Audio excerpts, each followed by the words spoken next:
but we can. So now we can jump straight into it, and I will stop gas bagging about. So how to train smarter, not just harder, how to get more results out of your training program is what we're going to be talking about in this video. All right. So first of all, what makes your muscles grow? So a bit of information about what makes your muscles grow. It's two main things. So the first one is mechanical tension, and the second thing is metabolic stress. It's more mechanical tension than it is metabolic stress, like it's more impactful. So there are two ways that you build muscle. One is through mechanical tension, the other is through metabolic stress. So mechanical tension is like when you're putting stress through your muscles by adding weight and putting them under the repetition. So mechanical tension is literally the muscle fibers pulling and coming backwards and forwards like they're contracting and releasing. That is mechanical tension. So we do that through adding weight, and adding reps is how we increase the mechanical tension through our muscles. Because me doing this, yeah, it's adding a little bit of work, but it's not really adding a lot of mechanical tension. Whereas if I was now doing this with heavy weights, you can see how more volume put through the muscle, more intensity recruits more muscle fibers. It's more tension, more load. So mechanical tension is the number one way that we build muscle. The other one does contribute, but it's not as much, and that's metabolic stress, and that's the burn that you feel, because it's a buildup of metabolites in the muscles, and that also causes like stress on the muscles, and anything that causes stress pulls your muscles out of homeostasis. That's where they're going to adapt to grow. So we need both of those things, but mainly it's mechanical tension. That's why like body weight exercises, or like just like body weight kick outs or stuff like that, like just doing this, you're not going to build muscle because it's not enough tension on the muscles.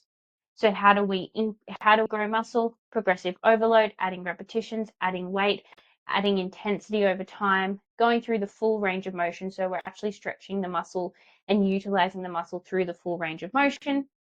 Working within 1 to 3 reps in reserve, which I'll talk about in a little bit as well, and moving with quality and control. And then importantly, a balance between stimulus, recovery, and adaptation, which is what I want to talk about in this next slide. Let me shift slides. So this looks like a bit of a mouthful, but this is me. This is going to be describing what I just mentioned was the stimulus, recovery, and adaptation kind of curve. And if anyone wants a bit of like science information around it, I've got some awesome YouTubers that I love that are scientists in the space. That this is from one of them. This from Mike Israetel, who's like my dream to meet him one day. Massive fangirl. Okay, so 3 phases. First, to put stimulus through the muscle. That's the training session itself. So when you train and you take hard sets close to failure, that's that 1 to 3 reps in reserve. That's when you create enough stimulus that disrupts homeostasis. And homeostasis is just like the body in balance, the body normal. That's where the body wants to be. If you're too cold, you'll shiver to heat up. If you're hot, you'll sweat to cool down. Your body does things to help bring you back in balance. And that's what homeostasis is. So whenever you're training, putting stimulus through your body that takes you out of homeostasis, you get little microfiber tears, central fatigue, like central nervous system fatigue, especially when you're doing lower reps, higher weight exercises, and the metabolic stress, like the burn that I was talking about.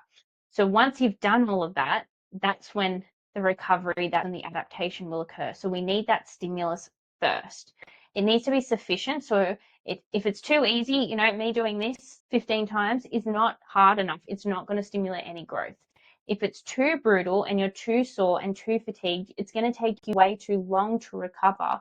And so you're not going to be able to give it regular stimulus enough to stimulate growth. So too brutal is also not good because it's harder to recover from. So we want to try and find something that's in the middle, and that's where the 1 to 3 reps in reserve comes into play. So 1 to 3 reps in reserve means that if I was there screaming in your ear, you could do 1 more repetition before physical or technical failure. Physical failure meaning like if you're doing a shoulder press and you literally can't lift it up anymore and it falls back down, physical failure. Technical failure would be like, say, if you're doing lateral raises and suddenly you have to start bouncing to throw the weight up, that would be technical failure. You cannot continue doing the exercise with good form. Sometimes when you get higher advanced in your training, you can utilize cheating like that to your advantage, but you need to know how to control the weight to actually make that effective before using that technique. But that is a future technique that you can actually utilize. But basically, we want to work within 1 to 3 reps of that failure. The evidence of going to absolute failure is that between 1 rep in reserve and 0 reps in reserve, you don't get much extra gain in muscle hypertrophy, but you get a heck of a lot more fatigue. So that's why it's 1 to 3, not 0 to 3. Sometimes on the last set of the last couple of exercises, I'm like, go all out, go to absolute failure, because the likelihood is you're probably not actually going to go to failure.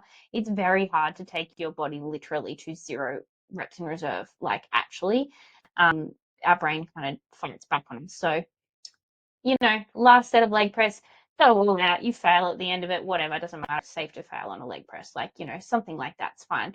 But generally speaking, that's why we say 1 to 3 reps, because it's just too hard to recover from when you go to 0. It's just not worth your time. So that's stimulus. We need to put adequate stimulus through it to stimulate growth. That is a lot of words, stimulus in one go. Phase 2 is the recovery. So after the session, that's when your body starts recovering. We want to refill our muscles, our glycogen stores. So that's our carbohydrates. They get stored in our muscles. That's what makes muscles look full and bubbly. So we want to refuel our carbohydrate stores, because that's what we use when we're training. We need to repair our muscle tissue. We do that through eating our protein and also resting our muscles. And we also want to reduce fatigue and inflammation. If you have a massive leg session, your weight may spike after it because of the inflammation that's drawn into the muscles, because it's drawing in inflammation, it's drawing in fluid, it's drawing in fresh blood, it's drawing in stuff to help it recover. So the inflammation is a very normal, very healthy part of the process, but it does increase your fatigue and inflammation. So then training again too soon in this recovery phase can actually blunt your adaptation. And often this is where people, when people are, training legs every day, it's like, that's why I recommend 24 to 48 hours between the same muscle group, because if you're pushing hard enough in that session, you're not going to be able to perform in that next session if you do it right the next day. You need to make sure that you do recover. And that gets better. Like, you get more aware of that kind of over time, when it's like, I'm still just like a little bit sore, but it's kind of all right, versus like, oh God, no, I could not do another leg session today. I'm so fatigued. And that's where you know when you need to have a recovery. And then phase 3 is adaptation. So if you successfully recover, that's where your body grows, it gets stronger, your muscles become larger, stronger, more efficient, you get more muscle fibers, thicker muscle fibers, your nervous system becomes more coordinated. So when you're lifting, you don't use all your muscle fibers in one go. You might, if you have 10 muscle fibers here and you do an exercise, you might only use 2. So actually you have more strength potential, but you're not utilizing it all. And that comes down to the nervous system learning how to fire all your muscles in one go. So your nervous system gets better and better over time. Actually, that's one of the first adaptations that occur when you're a newbie too, which is fun. And then tendons and joints also gradually become more resilient, because they do get stronger over time the more that you train. And same as your joints and stuff. That's why it's like, if you are doing lunges right now and it's hurting your knees, keep at it. Just find a way that it's not too painful now, and then you'll build into that. Get your knees used to getting into that deep range of motion. They just haven't done it in a long time. But if you just consistently kept increasing the range of motion and pushing yourself into that range of motion within your kind of tolerance, eventually you're going to get super duper strong and resilient in those end ranges. That's why we want to train in full range of motion, because your whole body is adaptable.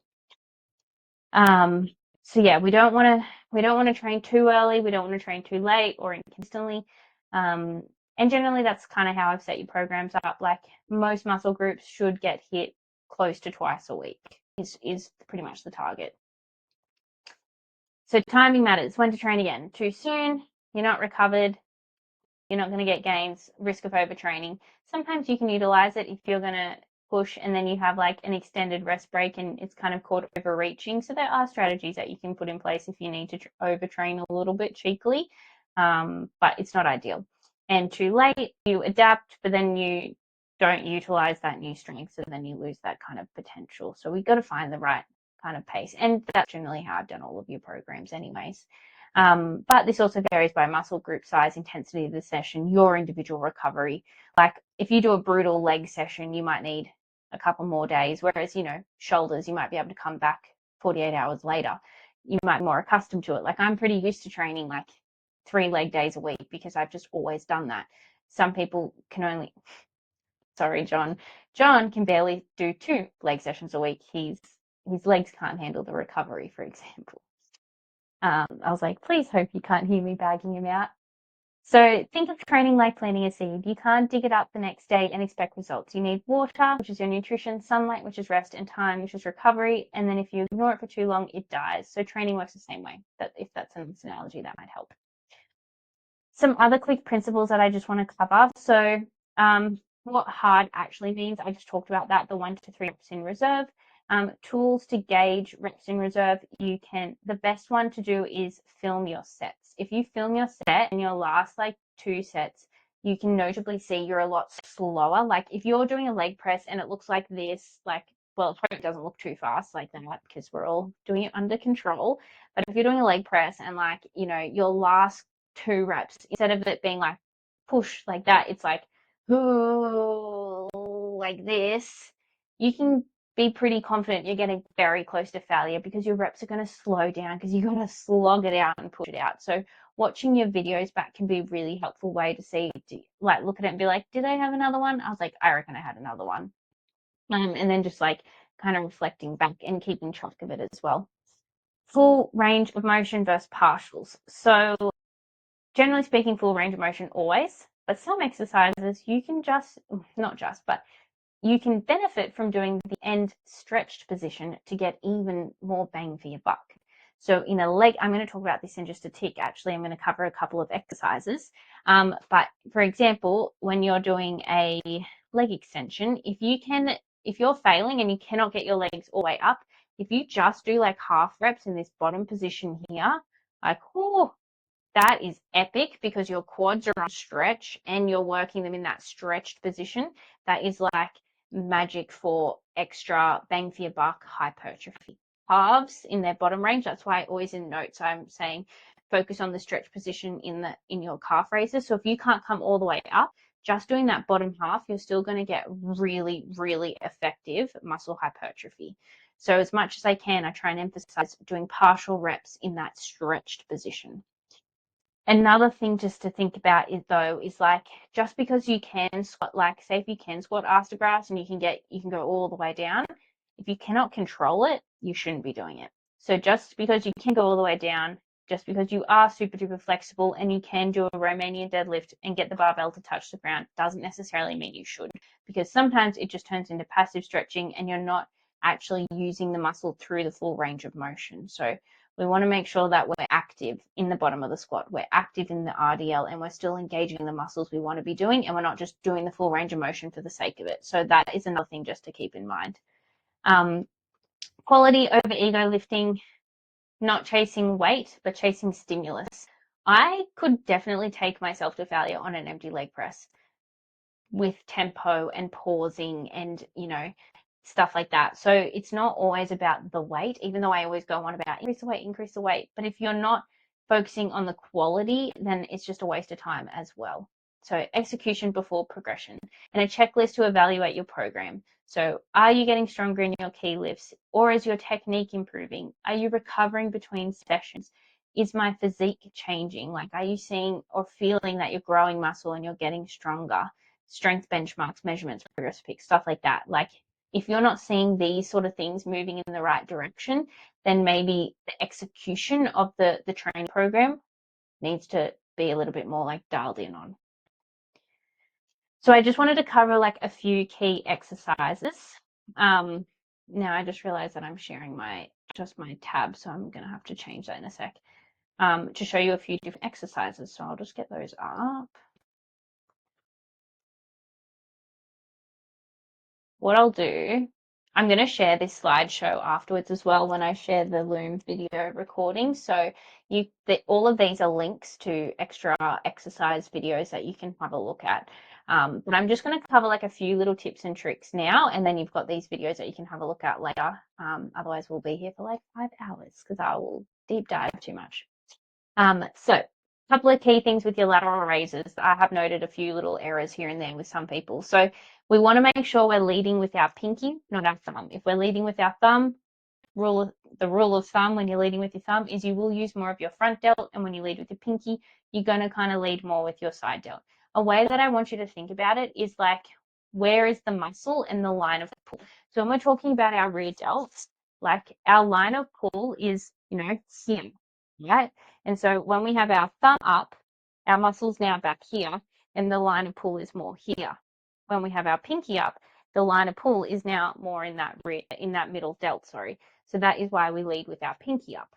Soft bend in your elbow, but we still want to try and keep the weight in line with our shoulder as much as possible. I know that sometimes you'll see people do it like this. That is okay if you have a machine, because the weight is here and the weight is still therefore in line with your arm. If you're doing it like that with a dumbbell, now the weight's here, but your shoulder's here, it's not as efficient and effective. So we want to have a straight elbow so that weight can be in line with our shoulder and a slight pinky tilted up. If you're going to do it you can also like lean back on a bench, because then when you're leaning back on a bench, your arms are now going to come lower and gravity is going to come into play sooner, because when you're doing a lateral raise out here, you don't really feel it till about here, right? If you're on a bench, you're going to feel it like right down the bottom nice and early. So you increase the range of motion where you feel the tension. The muscles are going to get stretched more in that bottom position. So it's going to be more bang for your buck. Cables, fabulous way to increase the stretch, because you can let it cross over your body and then come up like that. So now there's tension from the moment it's crossed your body. There's tension on your shoulder, and then there's tension all the way through the range of motion to the top. So cables are really epic for that. Just have the handle up at hand height. So if you're just standing there, that's where you have the handle, because the way that the line of pull is that it's just more effective that way. And that video will also explain why. But the line of pull is just more efficient, and it feels nicer than when it's on the ground. So up at hand height, that's a boss video on how to do cables.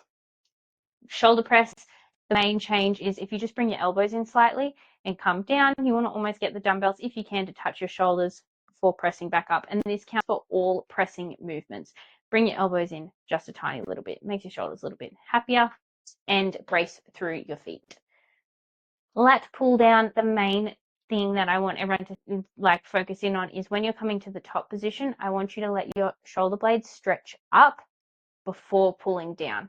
Getting that stretch at the top is now stretching those lats. Therefore, we're adding resistance in that stretched position. We're not just like flop it up though. It's like tension up and then coming back down, more bang for your buck, because you're really stretching the lats in that top position. And we just think about pulling our elbows down into our back pockets is a nice way to kind of think of it. Row variations. So a key thing with rows is that we don't want to let our full body fall forward and come back. Like, we want to minimize torso swinging backwards and forwards, because we're not trying to train our lower back. If we want to train our lower back, you want to swing forward and backwards, because that's going to train those muscles. But we're kind of targeting more upper back and lats. So the main movement is your shoulder blades or your scapula rolling forward, pulling back. If you want a really effective stretch in your rows, you roll your shoulders forward like this, and then you pull it back like that. That is how you get your back under stretch when you're doing row variations. If available, doing it with the chest support is even better, because it does stop you from risking your torso swinging forwards and backwards. It helps to just limit that movement, and you can isolate more on letting your shoulder blade push forward and pull back. So that is that. This is the getting close to the end. So if you have any questions, get ready to ask them as well. Squats, the main thing is just find the best stance that suits you. There's no hard and fast rule. Narrow, wide, turned out, turned in, whatever feels good for you. That's what you should do when it comes to squats. And depth that allows control and tension, not just ass to grass. Lunges, stay more upright and let your knee push over your toes if you want to hit your quads more. And if you want to hit your glutes more, you want your knee more over your shin, and you're going to stretch back at your glutes. And there's a video on the difference there. And then just avoid whacking your knee. But lower as low as you can, like kiss the ground, not whack the ground. A big one with hip thrusts is we want to make sure that we've got our ribs tucked in, our abs are engaged, and we only move from our hips. So when we're doing our hip thrusts, you just want to think like this is your back and this is your like legs. All the movement happens at your hips and your back stays straight. Everything stays straight. It's all just happening at your hips. Nothing else moves. It's just your hips. So from your head to your hips is one straight line, and we're not arching, rounding, extending, or hyperextending at the top. And then just play with your feet position if you don't feel it in your glutes. If you feel it more in your quads or hamstrings, you may need to walk your feet out a step or in a step. RDLs, basically just think like you're shutting a door behind you. Like you're bending back and you're going to shut the door behind you with your butt. That is RDLs pretty much. So a deadlift is more like you're picking the bar up from the ground and you're pushing the world away. So it's more of an up and down movement. An RDL is more backwards and forwards movement with your hips. But then the bar stays glued to your legs. Hamstring curls. If you're laying on your tummy, just keep hips flat on the bench. You want to brace your core, brace down on the bench so you're like stable, and then it's just your knees bending backwards and forwards. And if you can't do that, you might need to go lighter. And then leg extension, like I kind of mentioned before, move the seat back, increase the stretch at your hips, and it's going to increase the stretch on your rectus femoris muscle, which it stretches on your hip. It crosses at your hip and your knee. So if you can push the seat back a bit further and increase the stretch on your hips down to your knees, like that kind of angle, it's going to then put that muscle more on stretch, more bang for your buck during that exercise. And then, like I said, partial reps in the bottom position. And again, this video here, there's a video on this link that's going to give you some more info about it. And these are the 3 people that I generally like. I don't watch a lot of his stuff, but he does break down the exercises really beautifully. And then these 2 people I'm like obsessed with. They're absolutely amazing for technique, evidence-based lifting, evidence-based everything. Like they're just absolute goats. I want to meet them. That's my dream. So I will make sure that you guys have access to this recording, to this, what's it called, slideshow afterwards.